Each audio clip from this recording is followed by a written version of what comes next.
Durante los últimos años, trabajamos duro para construir un nuevo puerto. Un puerto con los más altos estándares de seguridad. Un puerto con tecnología de punta. Un puerto con la infraestructura más moderna del cono suramericano. Y cumplimos. Hoy, Chile sale al mundo por nuestro puerto y el mundo entra a Chile por nuestro terminal. Puerto Central, el puerto de San Antonio, el puerto de Chile.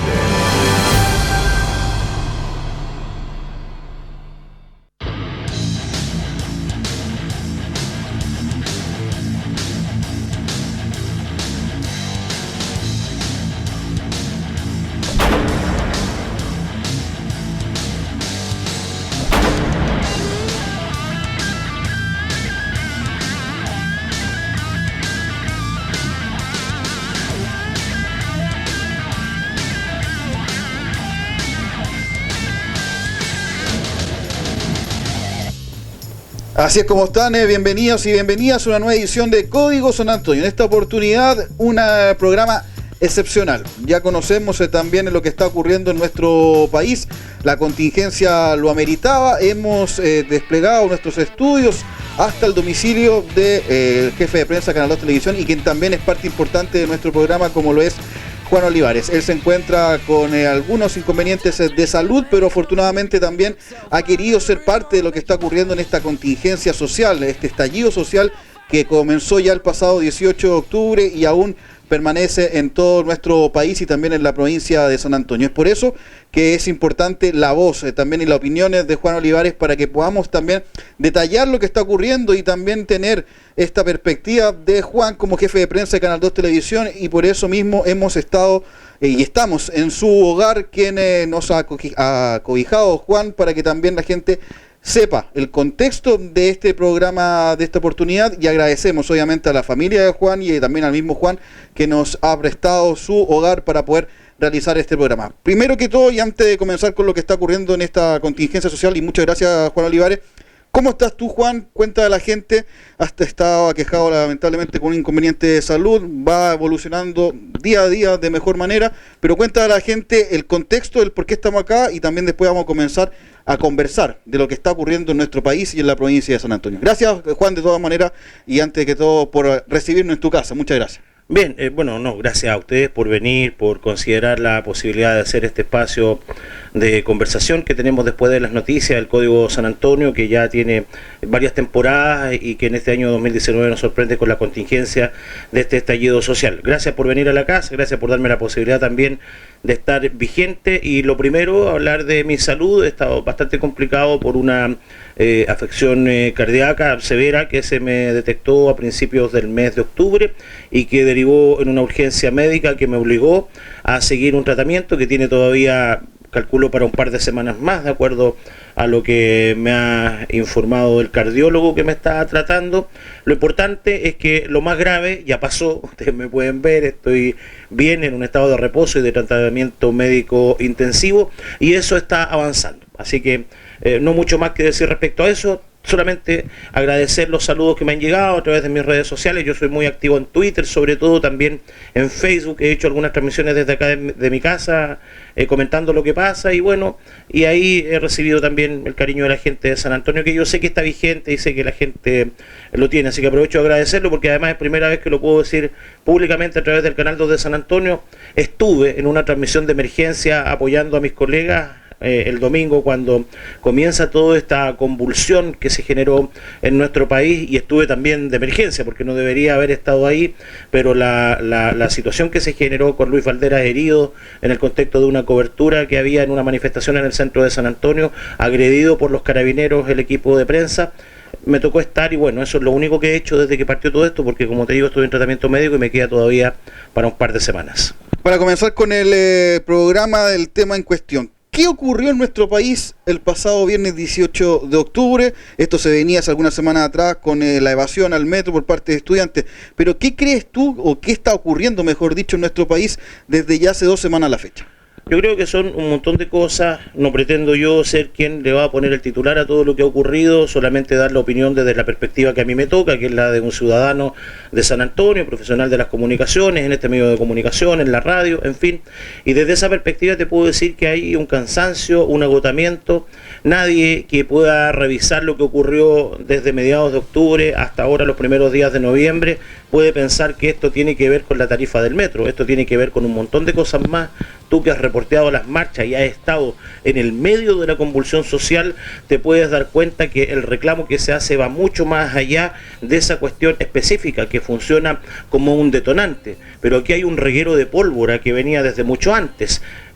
Yo escribí una columna que se transformó en una carta que publicó el diario El Líder de San Antonio también respecto a este tema. Y yo hacía la siguiente pregunta, Gonzalo. ¿Cuántos años tú puedes meter en una semana? Cuando recién llevábamos una semana de esta movilización, ¿cuántos años alcanzan en una semana? Algunos decían que en esta semana, la primera que ocurrieron este estallido social, que fue la más potente y que todavía sigue porque la discusión política está en torno a este tema, algunos decían que esto tenía que ver con 30 años de abuso, haciendo alusión al fin de la dictadura, el año 1989, y al inicio de los gobiernos democráticos de transición a partir del año 1990, con Patricio Aylwin, y que la protesta tenía que ver con eso, con los 30 años que se van a cumplir ahora el año 2020, desde ese proceso pactado que terminó con la dictadura del general Pinochet, criminal Pinochet, y luego viene este proceso donde creo yo que lo que ocurrió es que el modelo instalado por Pinochet, básicamente a partir de las reglas del juego que se escriben en una constitución antidemocrática como es la constitución del año 1980 y que instala un modelo económico y define un Estado que es subsidiario en nuestro país, como ocurre actualmente con derechos fundamentales como la educación, como la salud, como el trabajo,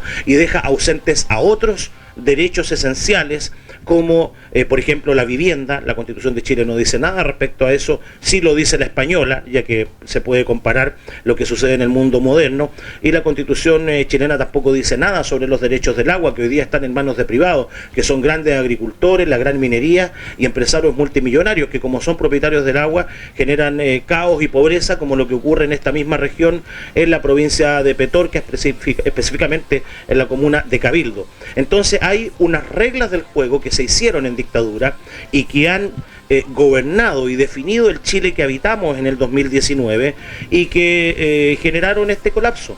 Y esas reglas del juego tienen que ver con la implementación del sistema de AFP, por ejemplo, que hace que las personas tengan pensiones de miseria, hace que 850.000 jóvenes hoy día estén endeudados con el crédito con aval del Estado, que es usurero, que hace que el Estado, como renuncia a este derecho a la educación, lo terceriza a través de la banca. Entonces la banca le presta plata con unos intereses pero escandalosos a 15, 20, 25 años para que un joven pueda estudiar, y luego ese mismo crédito que prestó la banca lo termina pagando el Estado de Chile. 850.000 jóvenes, datos del año 2017, tienen este tipo de deuda. Y lo que ha pagado el Estado de Chile a la banca privada, también los datos calculados hasta el año 2017, solamente en la recuperación de estos créditos, porque la banca no pierde, si el cabro no paga, paga el Estado, eran más de 50.000 millones de dólares. Entonces, un montón de plata que se le llevan, ¿quién?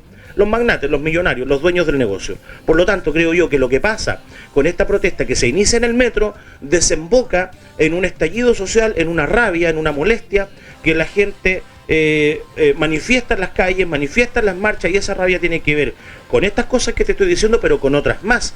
Por ejemplo, el financiamiento ilegal de la política a través de Penta, a través de Soquimich. Fíjate tú que los controladores de Penta, Delano y Lavín fueron condenados a clases de ética, eso lo sabemos. Y eso además demuestra algo que dijo el Papa. Esto le va a interesar a la gente católica cuando estuvo en Chile. En Chile los pobres van a la cárcel, los ricos van a clases de ética. ¿Y qué pasó con el financiamiento ilegal de la política? Resulta que hoy día nos dicen que el Congreso tiene que resolver algunas de las cosas que estamos conversando. Y en el Congreso, por ejemplo, está el senador Iván Moreira, que tuvo que recurrir a una salida alternativa. Esto es, aceptó la oferta que le hizo la Fiscalía para no ir a juicio, y esa oferta fue pagar una suma de alrededor de 30 millones de pesos, que para alguien que gana 14 millones de pesos por parte baja en el Senado es una cifra bastante burlesca, lo voy a decir de esa manera. Y ese senador, a quien se comprobó que recibió plata de manera ilegal para financiar sus campañas está hoy día. Y esa persona va a tener que legislar sobre estas cosas que estamos discutiendo. Y eso a mí me parece escandaloso. Otro dato, Gonzalo. Sokimich, que corrompió a la política, a todos los partidos de izquierda y de derecha, les pasó plata para que se financiaran, para que financiaran sus campañas. La multa que se le aplicó por haber hecho este delito a Sokimich fue de 400 millones de pesos.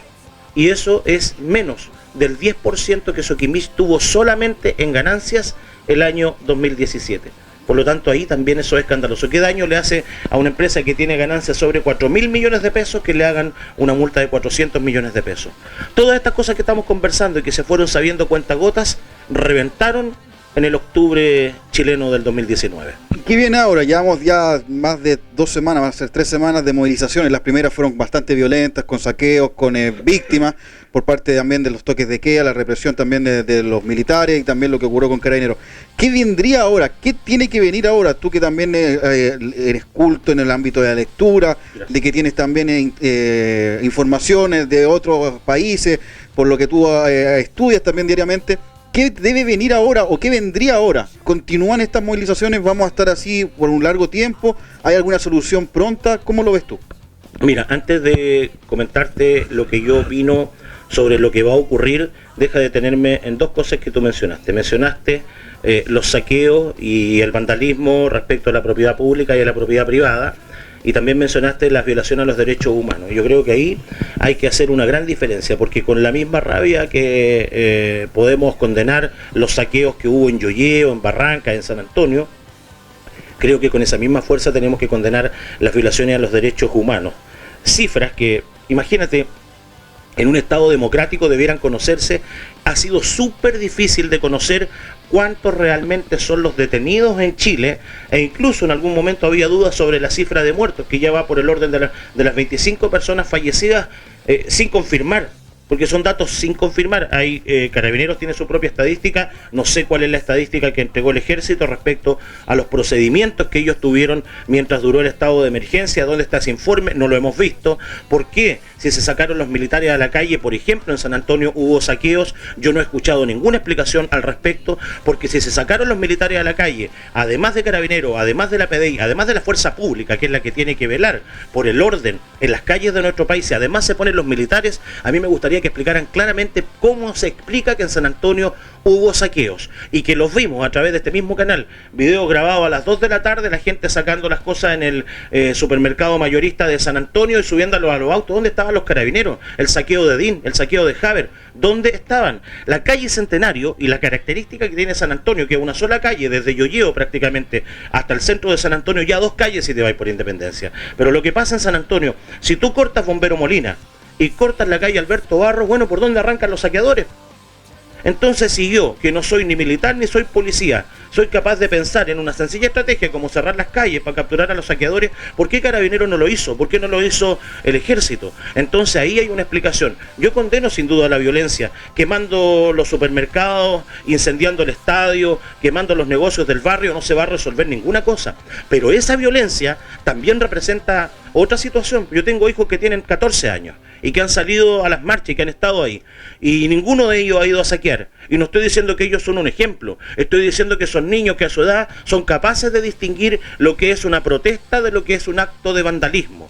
Y en ese vandalismo había que preguntar quiénes están detrás, qué les falta a esos jóvenes, cuál es el reclamo que están haciendo, porque esa manifestación, que es violenta, porque saquea, porque incendia, también nos dice harto del Chile que no queremos mirar, de este oasis, como lo definió el presidente Sebastián Piñera una semana antes de que estallara todo esto. Por lo tanto, ahí también ha estado lejos del Estado, ahí no ha llegado la educación, ahí no ha llegado la riqueza, el chorreo del que no nos ha hablado tanto durante los últimos 40 años en este país, y que al final de cuentas nos tiene metido en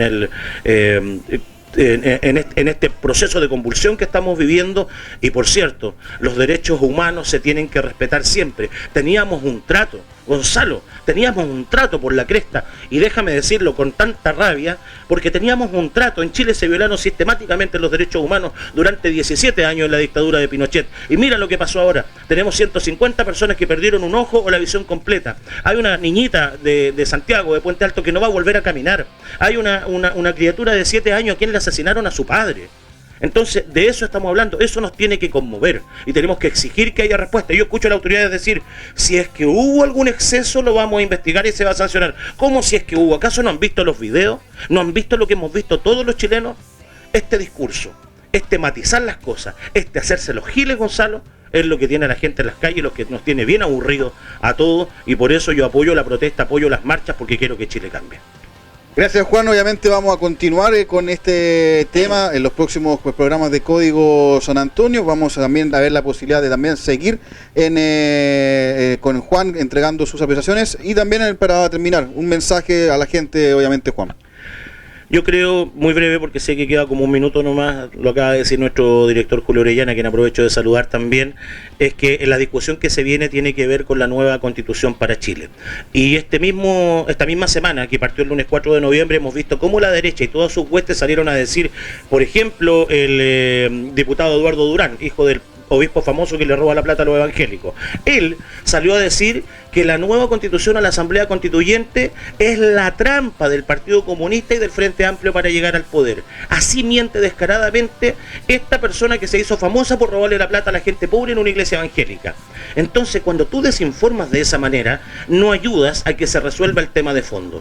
Yo creo que la discusión que se viene tiene que ver con una nueva constitución. Chile ha tenido 3 constituciones a lo largo de su historia. La de 1833, que la negoció Diego Portales en favor de los comerciantes y los dueños de la plata, 1833. 1925, después del periodo de convulsión que se vive en Chile a principios del siglo pasado y que tiene también un par de matanzas bien famosas, algunas de ellas, se viene en crisis lo que eran los gobiernos de la oligarquía chilena y se decide por esta convulsión social hacer una nueva constitución. Otra vez negocian los poderosos. Alessandri y Carlos Ibáñez del Campo negocian ellos, la élite, una nueva constitución que es la constitución de 1925. ¿Y qué decir de la constitución de 1980 que se hizo a punta de metralleta bajo un gobierno sanguinario y antidemocrático como fue la dictadura? El poder constituyente en una democracia radica en el pueblo. No le tengamos miedo a eso. Chile exige una nueva constitución, Chile exige un nuevo trato. Tenemos que pasar de un Estado subsidiario, que es el que tenemos hoy día con la constitución del 80 que instalaron los militares, tenemos que pasar de eso a un Estado solidario donde se garanticen los derechos de todas y todos los chilenos. Gracias, Juan, pronta recuperación. Gracias, vamos a estar obviamente, sí, vamos a estar contigo también seguramente en los próximos capítulos de Código San Antonio. La situación la merita, la contingencia la merita, obviamente. Estamos en la casa de Juan Olivares, que nos recibe. Es importante saber su opinión sobre lo que está ocurriendo en estos momentos con la contingencia social a nivel provincial, regional y a nivel país. ¿Quieres decir algo más, Juan? Sí, la última cortita. Estaban los libros acá, no de mono. Este libro lo recomiendo en el contexto de lo que está pasando. Es de Gabriel Salazar, Premio Nacional de Historia, los movimientos sociales en Chile. A lo largo de su historia, llega hasta el año 2013, cuando había terminado recién la revolución de los pingüinos y las protestas estudiantiles del año 2011, en el primer gobierno de Sebastián Piñera. Un dato relevante es que en más de 200 años de historia, nunca ningún movimiento social logró cambiar las reglas del juego. Está en la historia. Hay que informarse, hay que saberlo. Entonces, si nunca se logró, hoy día es el momento de hacerlo. Agradecemos obviamente a Farmapuerto, a Promoviendo Salud, a Fitness Sport S.A. y también la pizzería El Puerto 1738, y también nos puede contar a través del YouTube de nuestro director Julio Orellana González. @Código San Antonio. Nos encontramos en una próxima oportunidad. Que estén muy bien.